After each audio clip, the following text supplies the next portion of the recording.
सात संगत जी, प्यार से कहना ध्यान लगा जी। संगत के ये वचन सभी संतों ने श्रवण भी किए और जीवन में ये वचनों को उतारने का प्रयत्न ये लगातार ही चल रहा होता है। और कैसे ये भाव मन के कि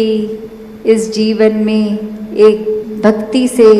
हर पल को जिया जाए, इस निरंकार के ऊपर आधारित जीवन कर लें और अपने आप ये एक डे बाय डे जो भी रूटीन है वो अपने आप होती ही जाएगी। कैसे हम अपनी ऊपर गलतियों के ऊपर केंद्रित रह के खुद को बदलने का भाव रखते हैं, और जब जब ऐसा होता है तो वाकई ही ये एहसास होता है कि दुनिया खूबसूरत होती जा रही है, क्योंकि हम अपनी कमियों को सुधार रहे हैं, हम खुद को सुधार रहे हैं। और ऐसे ही गलतियों को संत मति के जो होते हैं वो तो इंटरनलाइज कर लेते हैं, वो खुद अपने अंदर झांक के कि कहाँ खड़े हैं, कहाँ एक चूक हो रही है, किस तरह ये एक महात्माओं के संतों के वचनों से जीवन को सुधार लेते हैं। पर जिनके एक संतमति नहीं है, एक अपने मन के अनुसार मनमति पे चलते हैं, वो फिर एक अपनी कमी को भी एक्सटर्नलाइज करते हैं, बाहर कोई और कारण ढूंढते हैं कि कुछ अगर हमने गलत किया है तो कोई कारण है, अगर हमें गुस्सा आया है तो किसी ने दिलाया है इसलिए आया है। ऐसे भावों को अपना लेते हैं कि हमने किसी से बुरी भाषा गाली गलौज इसलिए की क्योंकि दूसरे ने पहल कर दी, दूसरे ने मजबूर कर दिया बोलने को। जबकि सोचा जाए तो ये हमारे शब्द, हमारी सोच हमारे होठों से जब निकल रही है तो उसमें किसी और का योगदान नहीं, बस ये हमारी ऊपर ही है कि हम उस समय निराकार को भुला बैठे हैं तो एक सब कुछ नेगेटिव ट्रैक पे ही रहेगा। और जब ये एहसास में है, एक सोच यही कि मानव है तो मानवीय गुणों को ही दर्शाएं, तो फिर एक शब्द भी कठोर नहीं निकलेंगे, एक सोच ये नहीं बनेगी कि किसी ने मेरा नुकसान किया है तो उसका भी नुकसान हो। ये हर एक के भले की भावना, ये कामना कि हर एक का सुधार भी होता जाए, एक मन में बदलाव भी आता जाए। तो संतों ने तो ऐसी ही बात हमेशा सिखाई है, वरना फिर ये माया में दुनिया के रास्ते तो ऐसे होते हैं जो सब कमियां हमारी भी किसी और को कारण बना बैठते हैं हम, कि किसी और वजह से, कोई परिस्थिति की वजह से, कोई इंसान की वजह से आज ये हाल है हमारा। तो ऐसी ही एक कहानी भी है जहाँ एक इंसान एक रात को बहुत ही ज़्यादा नशे में चूर होकर इस तरह होता है कि सड़क पे ठीक सीधा चल भी नहीं पा रहा, कहीं गिर रहा है, किसी खम्बे में बज रहा है। फिर एक बहुत बड़ा गड्ढा आया जिस गड्ढे में एक खम्बे से टकरा के जा गिरा, और अब जब गड्ढे में अंदर गिर गया है तो उस समय भी सोच यही आ रही है कि ये जो सड़क बना रहे हैं लोग, ये सुबह तो बहुत ठीक सड़क बनाई थी, अब रातों रात इन्होंने सड़क इस तरह खराब कर दी कि मैं सीधा चलता हुआ भी गड्ढे में जा गिरा। और हकीकत तो ये कि जैसे वो सड़क सुबह थी रात को भी वैसी थी, बस गलती कहाँ हुई कि खुद के ही सेंसेस में वो इंसान अपने होश में ही नहीं, और खुद को जाके उस खड्डे में स्वयं गिरा दिया। और कारण फिर अब बाहर ढूंढा जा रहा है, एक एक्सटर्नल चीज़ को कारण बना दिया कि ये सड़क किसी की गलती की वजह से खराब है, इसलिए मैं अब इस खड्डे में गिर गया हूँ, ये खराब सड़क का नतीजा है। तो बात ये नहीं सोच रहा कि कैसे एक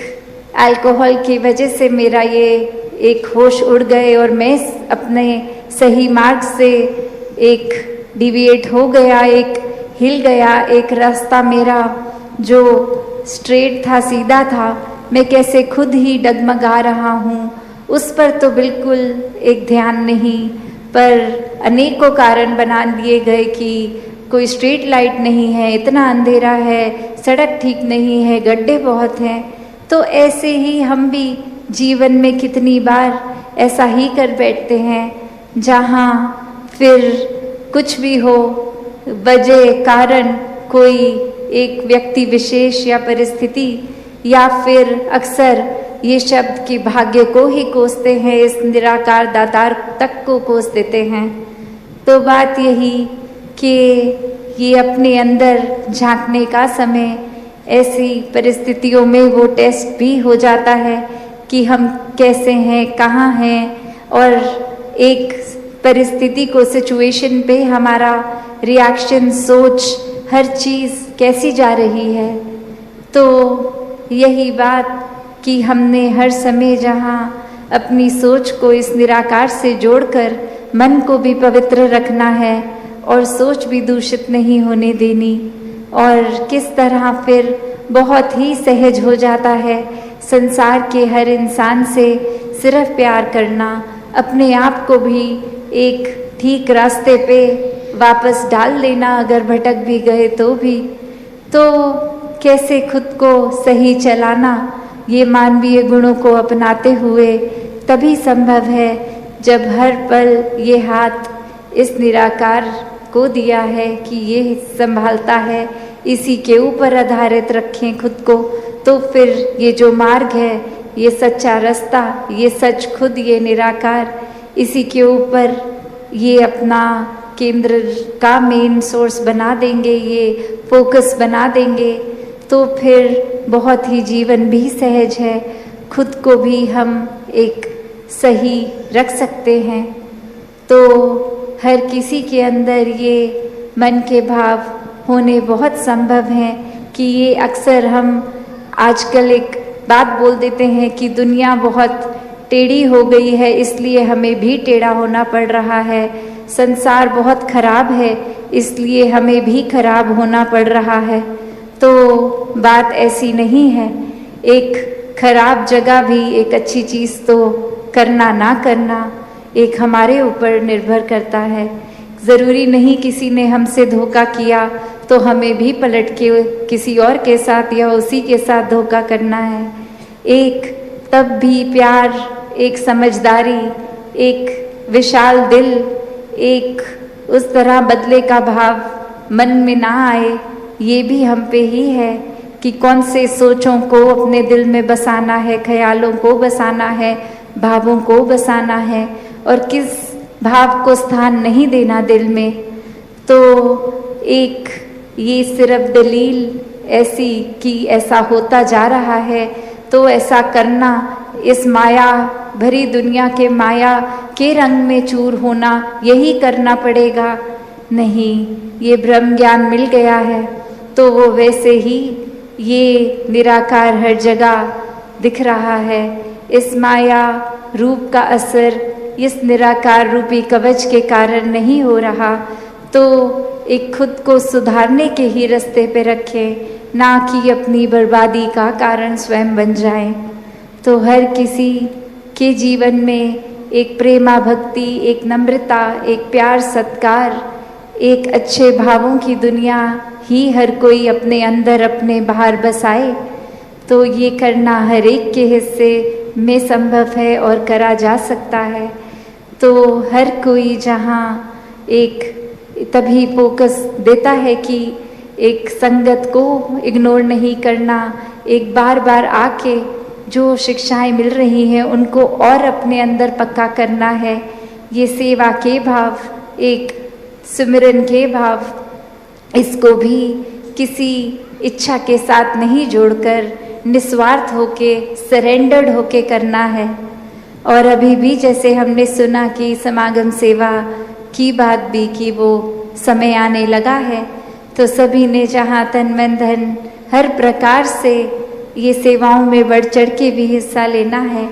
और ये भाव सबसे ज़्यादा ज़रूरी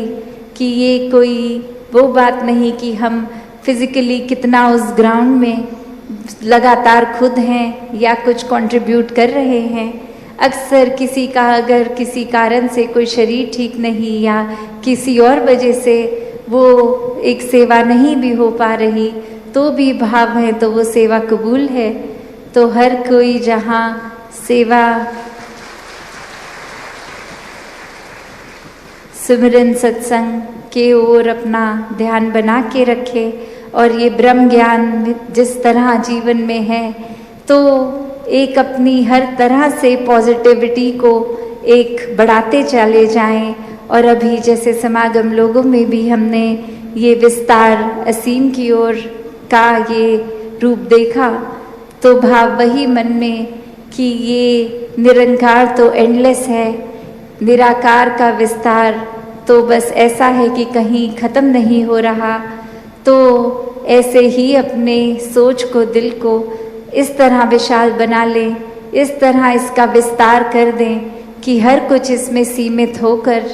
एक अंदर इसके बस के फिर भी मन में पॉजिटिविटी ही रहे। तो दातार हर एक पे कृपा बनाए रखे कि ऐसे ही भावों को लेके अपने जीवन का सुधार करते जाएं। और आगे भी कुछ घंटों में रवानगी दूर देशों के एक टूर की तो उधर भी सत्संग और संतों के दर्शन होंगे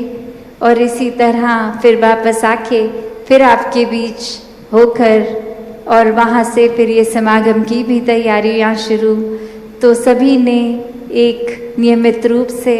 सत्संग को भी प्रायोरिटी बना के रखना है, निराकार को हर समय अपने दिल में बसा के रखना है, इस नाते को और स्ट्रॉन्ग सुमिरन से करना है और सेवा भाव के लेकर सेवाओं को भी करते जाना है। सत्संगत जी, धन निरंकार जी।